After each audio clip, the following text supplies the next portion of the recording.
მივესალმები ჩვენს ტელემაყურებელს. მართლაც მნიშვნელოვანი დღეები არის და მნიშვნელოვანია ასევე რომ საზოგადოება მშვიდად და ინფორმირებულად შეხვდეს 26 ოქტომბერს და თავისი მტკიცე და ისტორიული გამოცდილებით გამტკიცებული გადაწყვეტილება გამოაცხადოს 26 ოქტომბერს. კეთილი. ძალიან ბევრი მნიშვნელოვანი თემა, რასაც საინტერესოა პარლამენტის თავმჯდომარის შეფასება, პოზიცია, მაგრამ მე მაინც ვფიქრობ დავიწყო ერთ-ერთი მნიშვნელოვანი თემით განცხადებებით, რომლებიც დღეს დილიდან კეთდება კონკრეტული დიპლომატების მხრიდან. გაცემის დასაწყისში აღნიშნა, რაღაც თითქოს ზღვარი წაიშალა დიპლომატიურ განცხადებებსა და აი იმ ფრთხილ პოზიციას შორის, რომელიც წესით დიპლომატებს ახასიათებთ და რაღაც ოპონირების რეჟიმში გადავიდნენ ხელისუფლების წარმომადგენლებთან. დღეს ბატონმა პაվել ჰერჩისკი მთავრობის მოქმედების შედეგად საქართველოს ევროინტეგრაცია შეჩერებულია, გულსატკენია რომ მიახლოების ნაცვლად ქვეყანა ევროკავშირს შორდება. აი ეს არის შეფასება, რომლის ადრესატი თქვენი კოლეგები, ანუ მართველი პარტია ხართ. ხო, უპირველეს ყოვლისა, უცხოელი აქტორების განცხადების ტონალობა, ნერვიულობის ტონის შიგნით და რაც უფრო დამტროული ხდება ხოლმე ქართული ზოგიერთი უცხოელი აქტორის, მით უფრო გასაგები ხდება რა სავალალო მდგომარეობაში არის ოპოზიცია. სიამლის ჩვენ ხო ვაკვირდებით არჩევნებს, რომელიც არის უპრეცედენტო საგარეო ჩარევით, რომელიც წესით მიუღებელი უნდა იყოს ნებისმიერი ქვეყნისთვის, რომელიც პატივსცემს ევროპულ ღირებულებებს. ჩვენ სულ ახლახან რამდენიმე დღის წინ იყო არჩევნები მოლდოვაში და ვნახეთ ჩვენ უცხო ქვეყნების შეფასებები იმასთან დაკავშირებით, რომ მოლდოვაში შეიმჩნეოდა ჩარევა, იგულისხმებოდა რუსეთი. და ის, რასაც ედავებიან რუსეთს მოლდოვაში, ასეთივე საქციელის ჩვენ რო ხედავთ ევროპელებისგან და ზოგიერთი დასავლელი პოლიტიკოსისგან საქართველოში, რა არის ეს თუ არა ფარისევლობა. და ეს ფარისევლობაა ყველაზე სამწუხარო, რასაც საბოლოო პერიოდში ვაკვირდებით. რაც შეეხება ინტეგრაციის პროცესს, ეს განცხადებები სხვათა შორის გარკვეული ქედმაღლური განცხადებები, რომელიც გვესმის საქართველოსთან მიმართებით, ერთ რამეს აჩვენებს, რომ ხანდახან მე მგონი ზოგიერთს ჩვენ ამ ინტეგრაციაში მხოლოდ ობიექტად მივაჩნიოთ, რომელიც უნდა შეიწოვოს რომელიღაცა ორგანიზაციამ. არადა ჩვენ ხო ამას გვეუბნებიან, მოლაპარაკებები უნდა დავიწყოთო. და თუ მოლაპარაკებებზეა საუბარი, როგორ შეიძლება უყურო ქვეყანას, როგორც ობიექტს, რომელმაც მხოლოდ მითითებები უნდა შეასრულოს და ესეთი განცხადებებიც გვესმოდა ხომ, თქვენ როგორც გინდათ შეიძლება კი, მაგრამ ასე არ იქნება თქვენ როგორც გინდათ. და ეს საბოლოო ჯამში მიუთითებს იქით, რომ ზოგიერთებს საქართველო წარმოისახება მხოლოდ ობიექტად, რომელმაც მხოლოდ გარკვეული რომლისგანაც მოლოდინია მხოლოდ რომ მითითებებს შეასრულებს და მას არ აქვს არანაირი საკუთარი პირობები, საკუთარი პოზიციები, საკუთარი დამოკიდებულება საკითხის მიმართ. ასე არ არის ევროკავშირთან დაახლოების პროცესი მათ შორის, რომ როგორც ზოგიერთი წარმოგვისახავს, რომ გვეტყვიან და ეს უნდა შევასრულოთ. სხვა შორის ამას ზოგიერთ ჩვენი უცხოელი კოლეგაც გვეუბნება ხოლმე, განსაკუთრებით ახალი წევრები, რომ თქვენ ასე ნუუყურეთ მოლაპარაკების პროცესს, სინამდვილეში რასაც გეტყვიან, ის უნდა შეასრულოთ. ხარ ვიცი, ყველა ქვეყანას თავისი გზა აქვს, ყველა ქვეყანამ თავისი გზა გაიარა ევროკავშირში. ზოგიერთი შეიძლება ასე არის მიჩვეული, რომ რასაც ეტყვიან, ის უნდა შეასრულოს და ჩვენი დამოკიდებულებები გვაქვს საკითხების მიმართ და რა თქმა უნდა, ასე ინსტრუქციებით საქართველოს არ მოქმედებდა არასდროს. მათ შორის, ოდესაც ჩვენი ნების გარეშე ვიყავით ამა თუ იმ გაერთიანებაში, იქაც ვცდილობდით, რომ საკუთარი პოზიციები ბოლომდე წარმოგვედგინოთ. ასე რომ, რაც შეეხება ამ განცხადებებს, მე ვისურვებდი, რომ მათ შორის ევროკავშირის ელჩი მეტად იყოს დაკავებული იმით, რომ დააკვირდეს ევროკავშირის ფულით დაფინანსებული არასამთავრობო ორგანიზაციები როგორ ერევიან პოლიტიკაში. ჩვენ ვნახეთ 20 ოქტომბრის შეკრება, რომელიც იყო ჩვეულებრივ წინასაარჩევნო სააგიტაციო შეკრება, რომელიც ორგანიზებული იყო რადიკალურ ოპოზიციასთან ერთად არასამთავრობო ორგანიზაციებით, დიდი ალბათობით უცხოური ფულით, რა არის ეს თუ არა ჩარევა, მათ შორის დაფინანსება საარჩევნო კამპანიისა უცხოური ფულის და ნაცვლად იმისა, რომ ჩვენ ევროკავშირის ელჩისგან ხედავდეთ ამ საკითხით დაინტერესებას, ხედავთ, რომ ბოლო პერიოდში ის როგორც ჩანს გართული არის ქართული პოეზიით და პოეზიას ციტირებს. გასაგებია. კაცრი მაგრამ კონსტრუქციული პოზიცია არის საქართველოს მთავრობის მხრიდან იმ ურთიერთობებთან დაკავშირებით, რომელიც გსურთ თქვენ გქონდეთ პარტნიორებთან. იქედან არის საკმაოდ დიდი აგრესია და პირდაპირი მოწოდება თუნდაც ამომრჩევლის მიმართ, რომ თუ ამას და ამას გააკეთებთ იგივე 26 ოქტომბერს ასე ითარგმნება ყოველ შემთხვევაში, მაშინ თქვენ დაკარგავთ ამას და ამას, მათ შორის ვიზა ლიბერალიზაცია, რომლითაც მიდის ჩვენი საზოგადოების შანტაჟი. მაგალითად, ჯოზეფ ბორელი, რომელიც ვახსენე გადაცემის დასაწყისში, პირდაპირ ამბობს, რომ ავტორიტარიზმისკენ გადაიხარა უკვე საქართველო. ანუ რა გამოდის?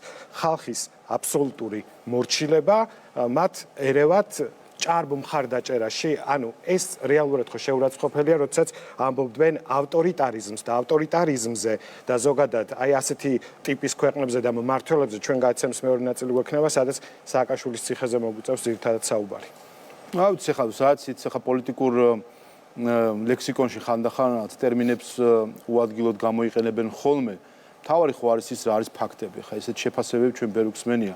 ჩვენ თუ ავტორიტარიზმკენ მივდივართ, მაშინ რა ეშულება დანარჩენ კანდიდატ ქვეყნებს, რომლებიც ჩვენზე უკან არიან ყველა პარამეტრებით. ნებისმიერი უცხო საერთაშორისო შეფასებებით, იქნება ეს კორუფცია, გამჭვირვალობა, მართლობის შეფასება, კანონის უზენაესობა, ყველა ასპექტში, აბსოლუტურად ყველა ასპექტში, ყველა ამ კანდიდატ ქვეყანას უსწრებთ.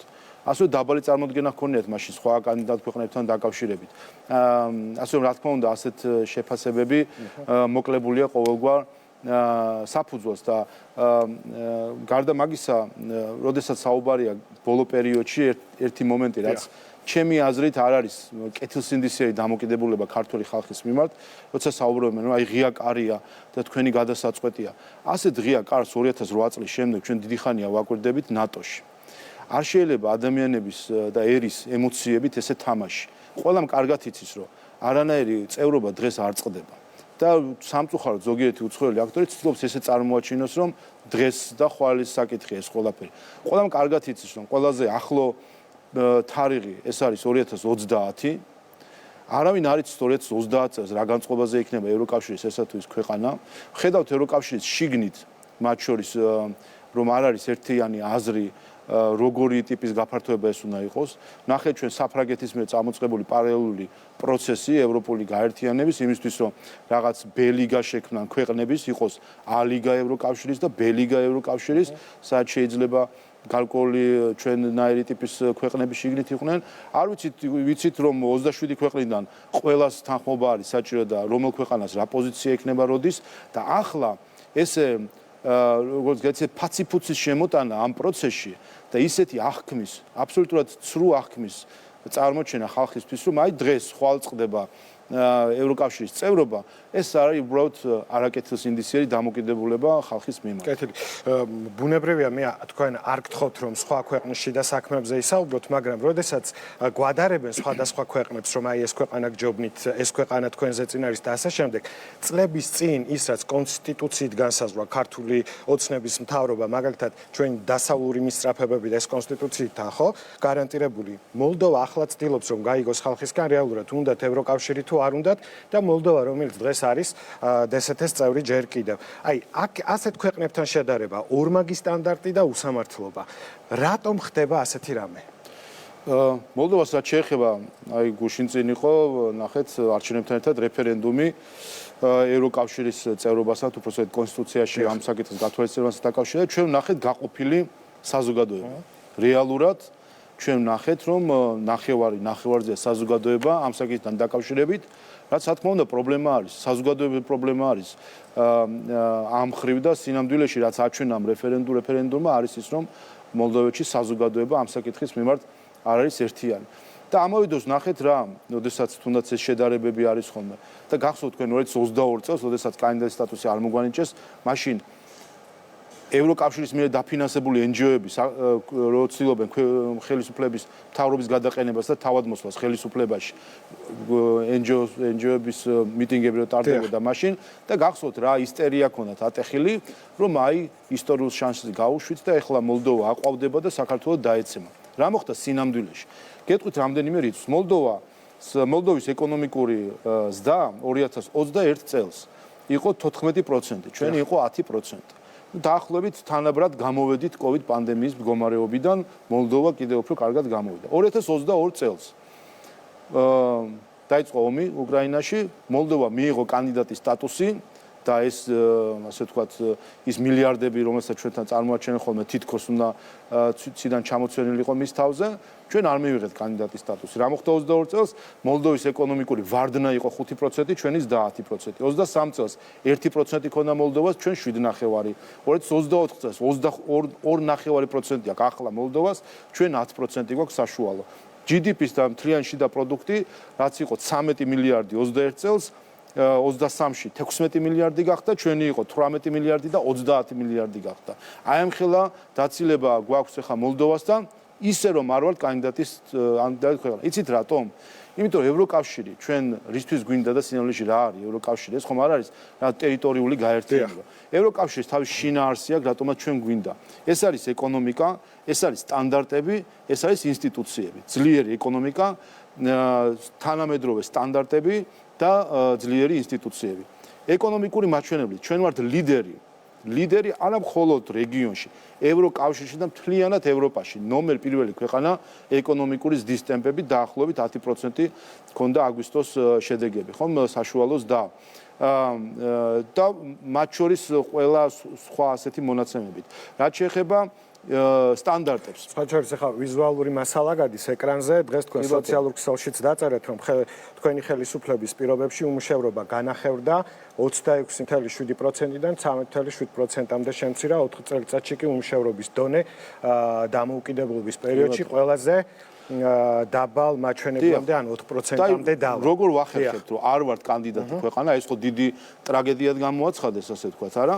არ ვართ კანდიდატი ქვეყანა, სხვები გახდნენ კანდიდატები და ჩვენ უფრო ვითარდებით. რანაირად ხდება ეს ყველაფერი?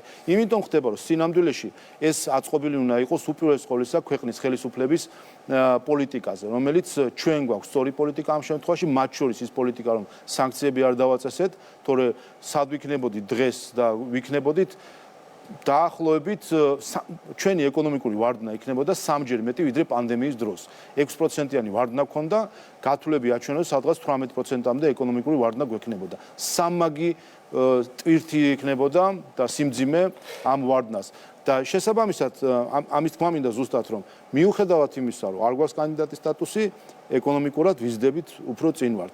რაც შეეხება სტანდარტებს, სტანდარტებისთვის ჩვენ გვაქვს ასოცირების შეთანხმება.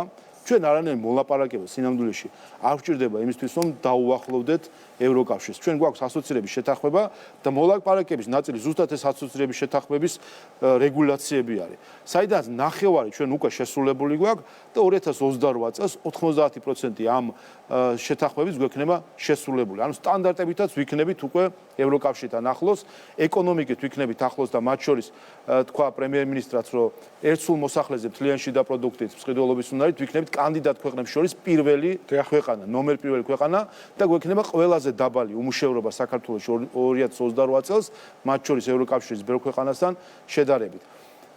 ეკონომიკურად გვიქნებით სტანდარტების დაახლოებული 90%-ით, რაც შეეხება ინსტიტუციებს, აქაც ნებისმიერი შედარება აჩვენებს მართლობის შეფასებები კანდიდატ ქვეყნებს შორის, რომ საქართველო არის ლიდერი.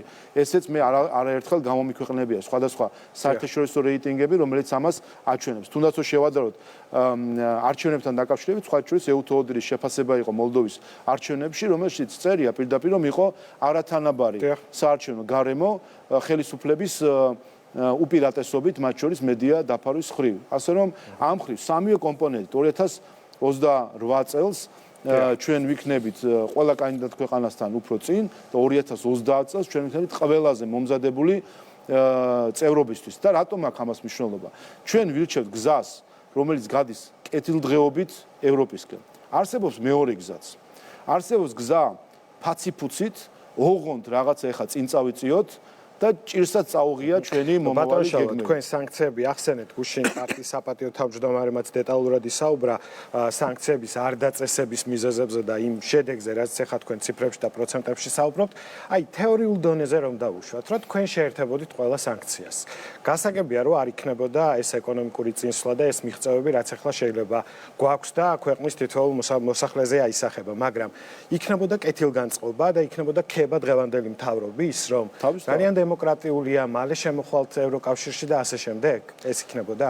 თავისთავად, ამ ხრივ სინამდვილეში თუ შევხედავთ, ხელისუფლებისთვის ასე რომ შეგვეხედა, რომ თუ კი მიზანი იქნებოდა, რომ შექება დაგვემსახურებინა, ყველაზე კომფორტული იქნებოდა სანქციების დაწესება, გარწმუნებთ ტაშით, წითელი ხალიჩებით დახვდებოდნენ საქართველოს პრემიერ-მინისტრს ნებისმიერ ფორუმში და ნებისმიერ თანამდებობის პირს. მაგრამ რა იქნებოდა, რა დაგვრჩებოდა უკან საქართველოში, დაგვრჩებოდა დანგრეული ეკონომიკა. დათვლილი არის 18%-მდე ეკონომიკური ვარდნა იქნებოდა და ჩვენ ვიცით, ახლა ეს ხო არ არის თეორია ჩვენთვის. ჩვენ ვიცით, რას ნიშნავს ემბარგო სტილის ურთიერთობა რუსეთთან. როდესაც იკეტება რუსული ბაზარი, ვიცით ეს რას ნიშნავს ჩვენთვის საქართველოსთვის, ამიტომ ეს ძალიან ადვილი გასათვლელი იყო ეკონომიკური მხრივ. რაც შეეხება მეორე განზომილებას, ეს არის სამხედრო კონფლიქტის შანსი, რომელიც რა თქმა უნდა ძალიან რეალური ხდებოდა, თუ კი ჩვენ შევიდოდით ესკალაციაში რუსეთთან.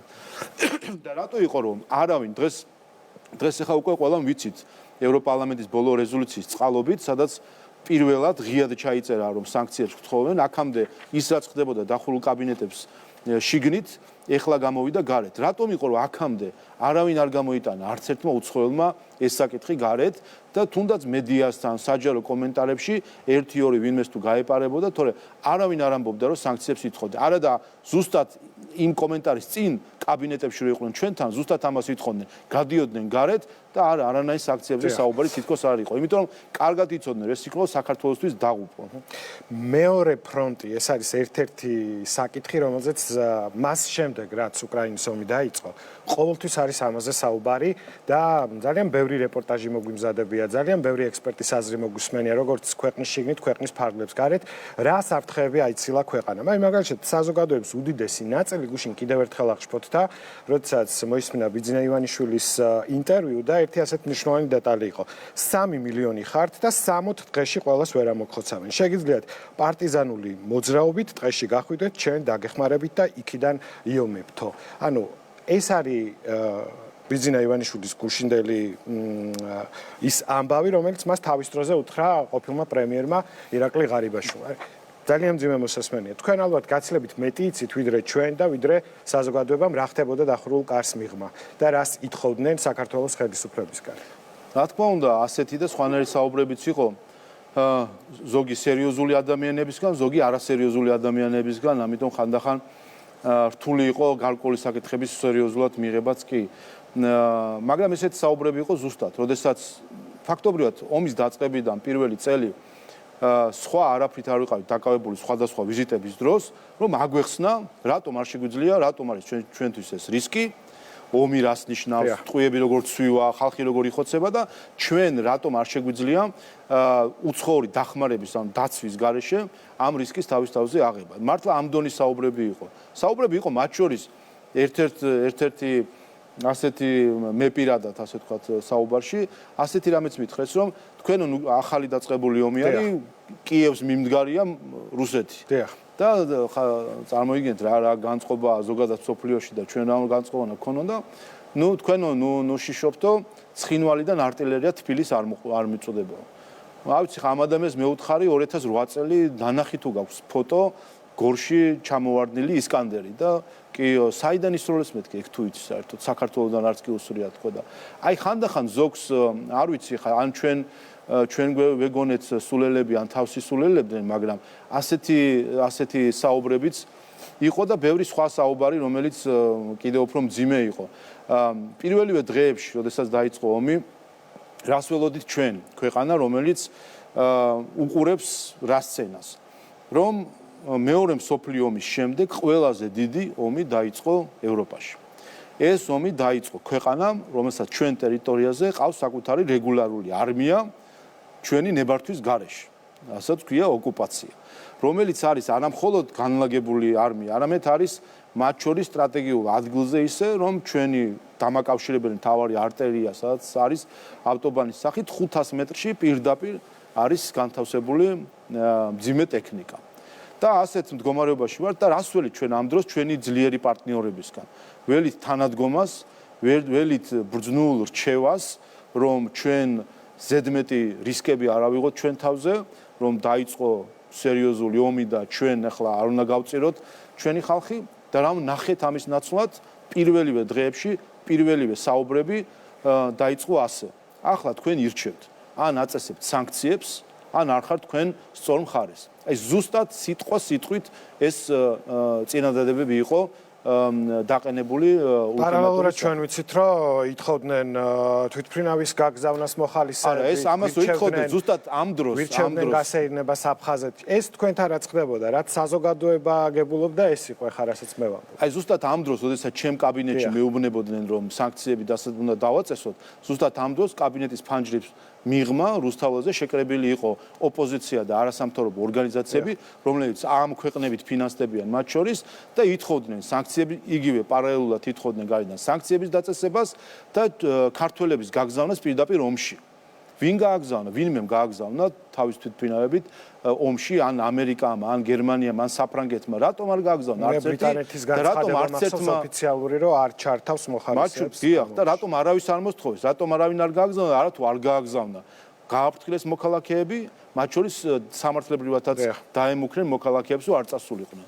იმიტომ რომ რა ინტერესი იყო ჩვენს მიმართ? იყო ზუსტად ეს ინტერესი, რომ ეს სურათი წარმოდგენილი იყო, რომ თბილისის შოთა რუსთაველის საერთაშორისო აეროპორტიდან აფრინდა თვითმფრინავი, სადაც ქართველები არიან და მიდიან რუსეთის წინააღმდეგ საომრად. რომ ეს ამბები გასული იყო საერთაშორისო თუ რუსულ პრესაში და ამას შემდეგ რა მოყვებოდა, მე მგონი ბავშვი არავინ არ არის და მით უმეტეს საქართველოში, რომელსაც 3 ომი აქვს ასეთი გამოვლენა. 4 დღეში არჩევნებია, მე მინდა ახლა ვისაუბროთ უკვე წინა საარჩევნო გარემოზე, ვისაუბრო იმ ფაქტებზე, რომელიც ჩვენს ხელთ არის და ასევე ბუნებრივია პოლიტიკოსებსაც გაქვთ. დღეს თქვენს კოლეგას, პარლამენტის წევრს და თქვენი გუნდის წევრს კივი მიქანაძეს ჰქონდა ძალიან საინტერესო რეზონანსული ბრიფინგი, სადაც პირდაპირ თქვა, რომ დადგინდა, რომ 37 მხილებული ორგანიზაცია პირდაპირ კავშირშია 12 პოლიტიკურ სუბიექტთან. და მონაცემები გამოაქვეყნა ძალიან საინტერესო, მაგალითად 2015-24 წლებში სამთავრობო ორგანიზაციების 27-მა წარმომადგენელმა ოპოზიციურ პარტიებს ჯამში 800,000 ლარამდე თანხა შესწირა. პოლიტიკური დამკვირვებლები ასე შეფასდა ხო უკვე ეს ამბავი. ყოველი მესამე რეგისტრირებული ორგანიზაცია თუ პარტიასთანაა კავშირში, რა დასკვნა უნდა დადონ, ან ვინ უნდა ედოს მათ მიერ გამოქვეყნებულ დასკვნას, რომ ესენი დააკვირდებიან არჩევნებს. დღეს ჩვენ ისიც ვნახეთ, რომ რამდენიმე ორგანიზაციის დამფუძნებელი არის ნაციონალური მოძრაობის პარტიის წევრი. და აი ასეთ პირობებში რას ველოდებით მათგან?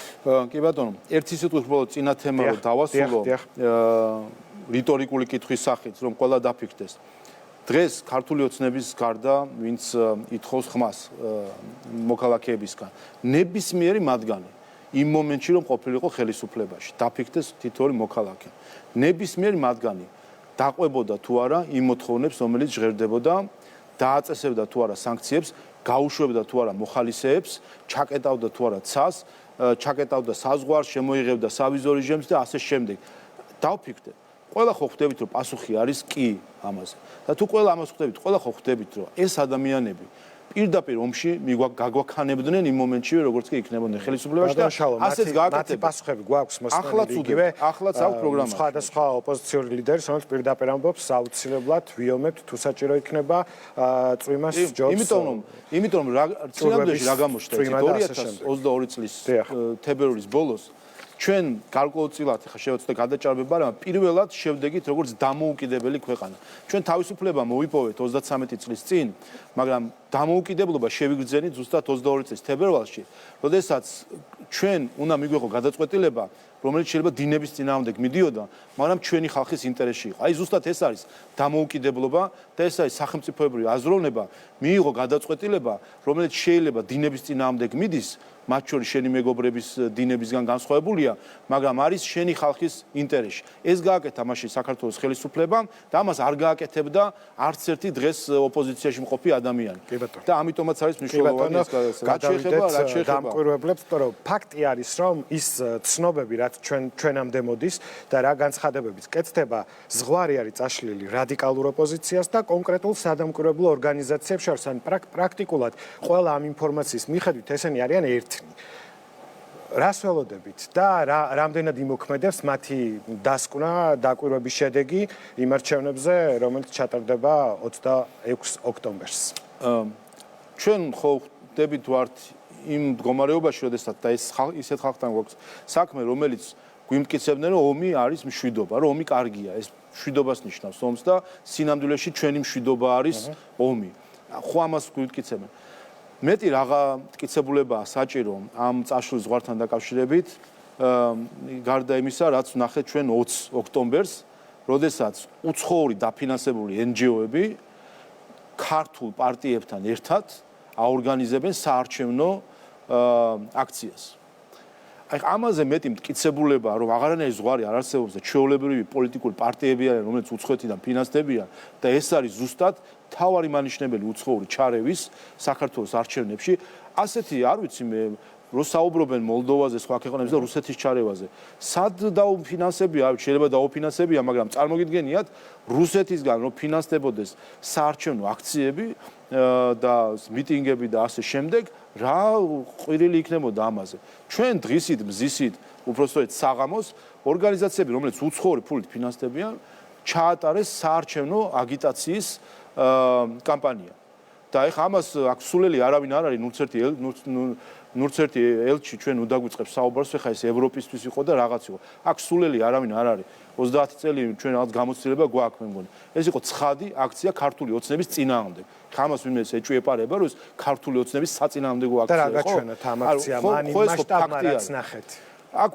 აქ მასშტაბი მნიშვნელოვანია, დარღვევის მასშტაბი. ის რომ უხეშად, დღისით, მზისით ხალხი, რომელიც ღაღადებს, რომ ღირებულებებია მთავარი, აბსოლუტურად ხაზავს ამ ღირებულებებს და არა უბრალოდ რაღაც სტანდარტების დარღვევით ერევა არჩევნებში. ეს არის საერთაშორისო სამართლის ფუძემდებელი პრინციპები, რომ სხვის შიდა საქმეებში არ ჩაერიო. დღეს რუსეთს რას ედავება მსოფლიო? ედავება წესებზე დაფუძნებული საერთაშორისო წესრიგის უპატივცემულობას, რომ არ შეიძლება რომ წესების დაარღვიოს ერთმა ქვეყანამ სხვის მიმართ. და როგორ შეიძლება შეედაო და რა მორალური უპირატესობა გაქვს შეედაო რუსეთს თუნდაც წესების დარღვევა შეუძლია შენ თვითონ არღო ამ წესებს და ერევის სხვა ქვეყნის არჩევნებში. რაც შეეხება თავად ამ ორგანიზაციებს, გარდა ამ შეფასებისა, იცით რომ ანტიკორუფციულმა ბიურომ მათ შორის რამდენიმე ცნო კიდევაც საარჩევნო მიზნების მქონე სუბიექტად და ეს დადასტურდა სასამართლოს მიერაც. მათი ქმედებიდან გამომდინარე. და მათ შორის ეს კვლევა, რომელიც ჩვენგან არის წარმოდგენილი, ჩანს პირდაპირ კავშირები, რაც არის ნახევარი ამ ორგანიზაციებისა, პირდაპირ არის დაკავშირებული ამა თუ იმ პარტიასთან. სხვათა შორის 2021 წლის არჩევნების დროსაც ეუთოდრის დასკვნაში იყო ამაზე მითითება, რომ არიან სადამკვირვებლო ორგანიზაციები, რომლებიც არიან აქვთ პოლიტიკური მიზნები. ამიტომ ჩვენთვის მნიშვნელოვანი არის ის, რომ უპირველეს ყოვლისა ჩვენთვის მნიშვნელოვანი არის CESCO. რას იტყვის CESCO და რას დაადგენს CESCO. ჩვენ ვართ დამოუკიდებელი სახელმწიფო.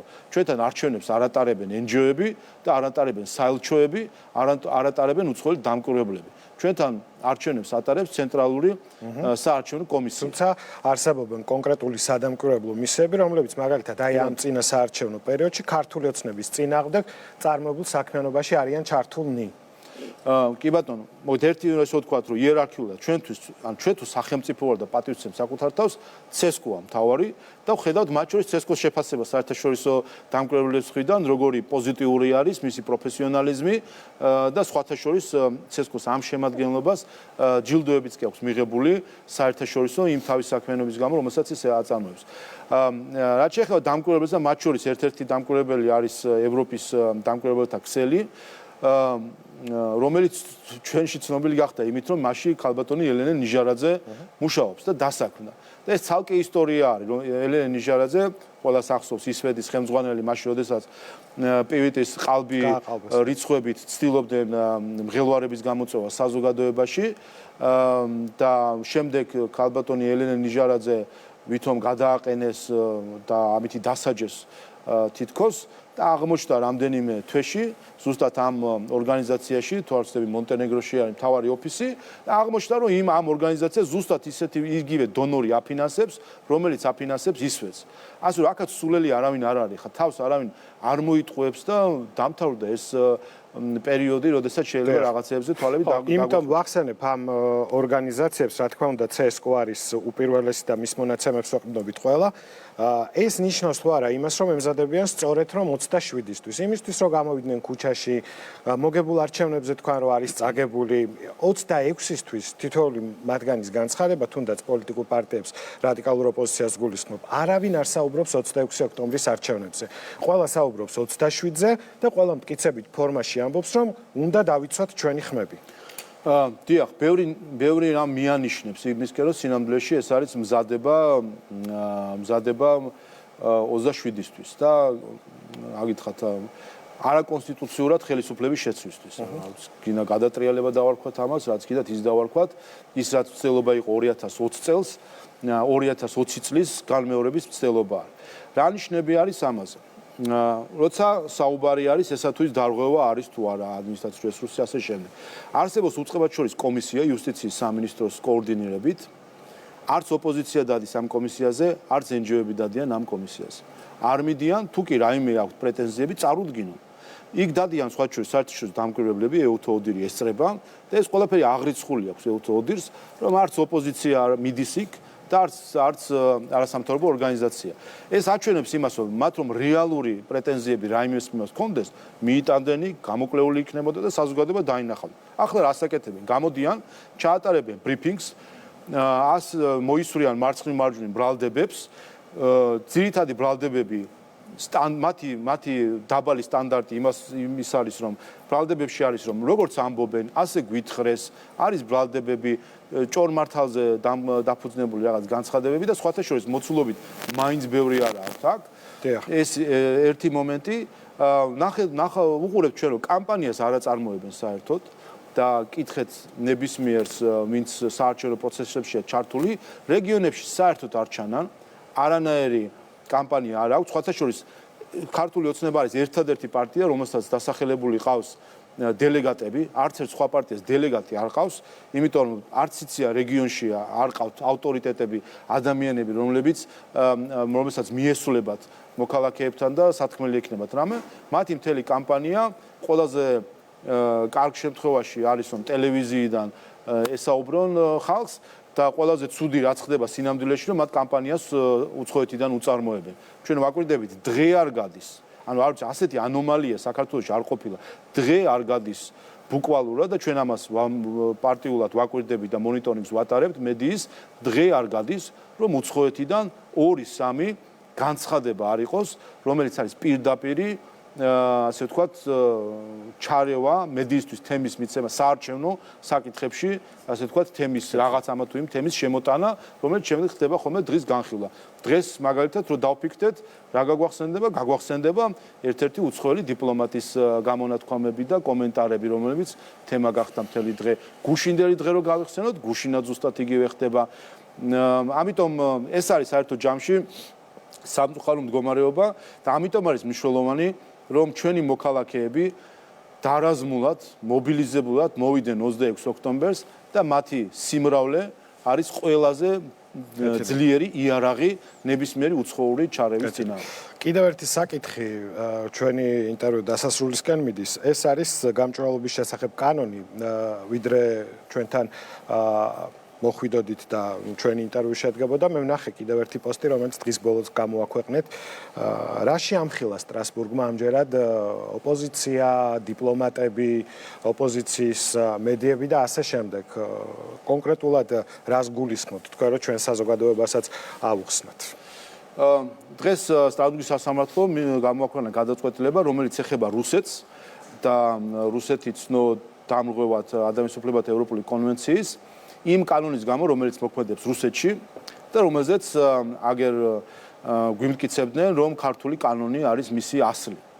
და დღეს მათ შორის როცა უსმენთ ზოგიერთ უცხოელ დიპლომატს, რომელიც საუბრობს რაღაც უკან დახევაზე დემოკრატიის თუ გარკვეულ ურთიერთობებს შორის, ერთ-ერთი მთავარ მიზეზად მოყავთ გამჭვირვალობის კანონი, რომელთაც ერთ-ერთი რამე ვთხოვეთ, ზუსტად ამ დიპლომატს ვთხოვეთ, რომ თქვენ რასაც აფინანსებთ, იქნებ საჯარო იყოს. და ნაცვლად იმისა, რომ ეს საჯარო გაეხადა ევროკავშირს, ნაცვლად ამისა დაიწყო ჩხუბი საქართველოსთან, არა, რატომ ითხოვთ საერთოდ ამ საჯაროებას. და ნახეთ ჩვენ როგორ არაკეთილსინდისიერად და მათ შორის გვახსოვს ის უცხოელი, რომელმაც პირველად შეფუთა ქართული კანონი რუსული კანონით და რუსული სულისკვეთების კანონით და მთელი ეს ნარატივი მართლა სპეცსამსახურების სახელმძღვანელოდან ამოწერილი პროპაგანდის მთელი ტალღა, რომლითაც ააწყვეს მათი პროპაგანდის შენობა, რომ ეს არის რუსული კანონი, რუსეთიდან გადმოთარგმნილი, ასე შემდეგ. დღეს ადამიანის უფლებათა ევროპულმა სასამართლომ ამ რუსეთთან დაკავშირებულ კანონთან დაკავშირებით მიიღო რა გადაწყვეტილება, თქვა 6 საკითხი, რატომაც არის რუსული კანონი პრობლემური, რუსეთში მოქმედი რუსული კანონი. 6 საკითხი. პირველი, ის რომ ხდება ბრენდირება, რომ ეს ორგანიზაცია, რომელიც არის რეგისტრირებული, ნებისმიერ პუბლიკაციაზე უნდა მიაწეროს, რომ ის არის უცხოელი აგენტი. ჩვენთან ეს სიტყვა არც არის. მეორე, საარჩევნო პროცესებში მონაწილეობის უფლება არ აქვთ. მესამე, პროფესიულ სასწავლო პროგრამების განხორციელების უფლება არ აქვთ. მეოთხე, ახალგაზრდულ პროგრამების განხორციელების უფლება არ აქვთ. მეექვსე, სარეკლამო შემოსავლების მიღების უფლება არ აქვთ მედიას, კერძო კომპანიებს და მეექვსე, არაპროპორციული სანქციები, მათ შორის სისხლის სამართლებრივი სანქციები და ორგანიზაციის გაუქმება. არც ერთი ამ 6 კრიტერიუმიდან, არც ერთი ამ 6 საკითხიდან ჩვენ კანონში არ არის. არა თუ არ არის. ჩვენ კანონში საერთოდ არც ერთი შეზღუდვა არ არის. დღევანდელმა დღემ ხუხულასავით ჩამოანგრია ოპოზიციის, NGO-ების, უცხოელი დიპლომატების თუ პოლიტიკოსების აგერ უკვე რამდენხნიანი პროპაგანდა და ჩვეულებრივი ცრუ ნარატივი საქართველოს წინააღმდეგ თითქოს ქართული კანონს აქვს რაიმე საერთო რუსეთში მოქმედ კანონთან დაკავშირებით.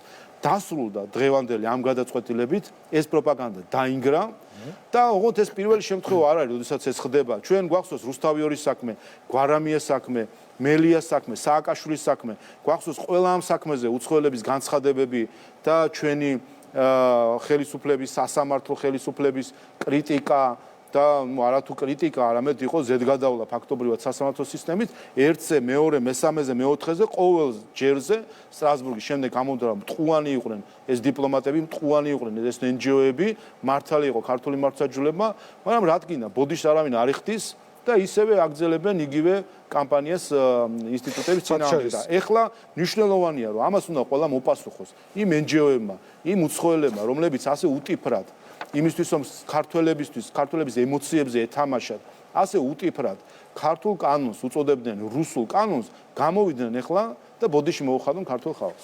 სოციალისტ დღეს ქრონიკაშიც ვიხილეთ და ვნახეთ ძალიან საინტერესო კვლევა, რომელიც ვაშინგტონის ერთ-ერთმა ძალიან გავლენიანმა კვლევითმა ორგანიზაციამ მოამზადა კანონთან დაკავშირებით, გამჭვირვალობის კანონთან დაკავშირებით პირდაპირ ამბობს, რომ ამბავი იარლიყი, რომელიც მიაკერეს, ეს არის გაზვიადებული. და ამავე გამოქვეყნებულ მონაცემებში პირდაპირ წერია, რომ ქართული დემოკრატია დაზრალდება თუ დასავლეთი არჩევნების შედეგებს უარყოფს. ძალიან საინტერესო სტატია არის, საკმაოდ ვრცელი არის, ხა მე ამაზე აქ ვერ ვისაუბრებთ, მაგრამ თუ რაიმე კონკრეტული ინტერესი არ დგას რაღაცის უკან, მაშინ ხედავენ ეს ქართულია, რუსულია, ინგლისურია თუ ასე შემდეგ. ისაც მთელს ევროპაში მიღებული აქვს და გაცილებით უფრო მკაცრია, აი იმ კანონს აპროტესტებენ, ხო რეალურად. ხო, ანუ სინამდვილეში ჩვენ ვნახეთ მათ შორის რეგისტრაციის პროცესის შედეგად რა ვნახეთ ჩვენ. ვნახეთ ჩვენ რომ დაახლოებით აღმოჩნდა რომ არის როგორც ჩანს დაახლოებით 600 ორგანიზაცია, რომელიც უცხოეთიდან ფინანსდება, არასამთავრობო ორგანიზაცია, აქედან უხეშად რო ვთქვათ 450 რეგისტრირდება, 150 ასაჩივრებს. ამით არის ნათქვამი სინამდვილეში, რომ ქართულმა სამოქალაქო საზოგადოებამ თავისი სიტყვა თქვა ამ ხრივ და იმ რადიკალურ ჯგუფს, რომელსაც როგორც ჩანს ბევრი აქვს დასამალი და ზუსტად 20 ოქტომბრის აქციამ გვაჩვენა. აი ეს არის ზუსტად ის ფული, რომელიც ქართულ ხალხმა უნდა ნახოს. ეს ვისი ფული იყო, ვისი ფულით გაკეთდა აეწყო იქ სცენა, ვისი ფულით იყო იქ მიკროფონი თუ დინამიკი, ვისი ფული იხარჯება ქართულ პოლიტიკაში უცხოეთიდან, ისე რომ გამოდიან საქართველოს სიყვარულს ეფიცებიან, ხან დამტროლი ქართულით გველაპარაკებიან, ხან ლექსებს გვიყვებიან და იმის ღირსად არაგდებენ ქართულ ხალხს და იმის ღირსად ართულიან ქართულ ხალხს, რომ უთხრან აი ეს მათთვის სასიკეთო რაღაცები რო კეთდება, ეს ფული რაში იხარჯება, საიდან მოდის და რა რაოდენობით არის ეს ფული. ასე რომ კიდევ ერთხელ ეს ფარისევლობა ამ ფარისევლობას 26 ოქტომბერს ქართული ხალხი თავის პასუხს გასცემს საკადრის პასუხს ისეც რომელშიც შემდეგ უკვე რა თქმა უნდა ყველა იქნება იძულებული პატივისცეს ქართული ხალხის ნებას. ზოგადად რაც შეეხება ამ განწყობებს, მეორე განზომილება ამის არის ის, რომ რა თქმა უნდა არის გარკვეული კონიუნქტურა, პოლიტიკური კონიუნქტურა, რომელიც დღეს უკრაინაში მიმდინარე ომით არის განპირობებული, თორე სხვა რა იყო 2022 წლის თებერვალამდე. ზუსტად ეს გახდა მიზეზი, რამაც საბოლოო ჯამში გარკვეული დაძაბულობები შემოიტანა. ომსა და მშვიდობას შორის. აი ასეთი არჩევანი და საზოგადოებაც უკვე ბოლო დღეებია განსაკუთრებულად აი ამ მიმართულებით საუბრობს.